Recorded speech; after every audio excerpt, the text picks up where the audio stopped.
এবার এইখানে দেখো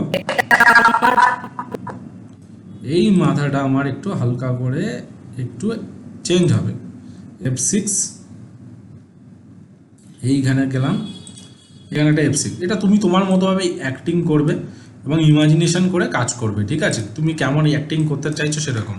এটা আমার পোর্টফোলিও, দেখতে এটা পাচ্ছ? আমার পোর্টফোলিও, এটা আমার পোর্টফোলিও, এইবার আমি যদি একটুখানি হালকা আর একটু এই যে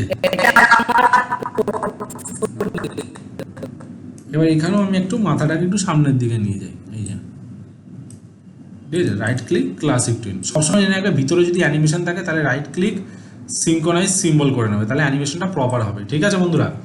এটা আমার পোর্টফোলিও, দেখতে পারলে? এটা আমার পোর্টফোলিও, এবার আমরা কি করছি, সিম্বলের বাইরে চলে আসলাম। আমরা এখানেও একটা অ্যানিমেশন রাখবো, ঠিক আছে? 50 ফ্রেম দিয়ে অলরেডি অ্যানিমেশন আছে। রিমুভ ফ্রেমস,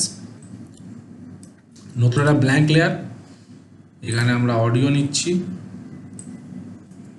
ঠিক আছে? এবার দেখো কন্ট্রোল এন্টার মারলে দেখো অ্যানিমেশনটা এটা হয়ে আমার গেছে। পোর্টফোলিও, এটা আমার পোর্টফোলিও, এটা আমার পোর্টফোলিও, এটা আমার পোর্টফোলিও, এটা আমার পোর্টফোলিও, এটা আমার পোর্টফোলিও, এটা আমার পোর্টফোলিও, এটা আমার পোর্টফোলিও, এটা আমার পোর্টফোলিও। তো বন্ধুরা তোমরা দেখতে পেলে কি সুন্দর যে অ্যাক্টিং কি করে করে, ঠিক আছে? আশা করি বন্ধুরা তোমাদের আজকের ভিডিও ভালো লেগে থাকবে। যদি আজকের ভিডিও ভালো লেগে থাকে তাহলে তোমরা তোমাদের চ্যানেলটিকে অবশ্যই লাইক করো, কমেন্ট করো অ্যান্ড সাবস্ক্রাইব করতে ভুলো না। আমি পরবর্তীকালে আরও বিভিন্ন রকম অ্যাক্টিংয়ের অ্যানিমেশন নিয়ে আসতে চলেছি। তো আজকের ভিডিও এখানেই শেষ করছি। তো সঙ্গে থাকো, সাথে থাকো, বাই।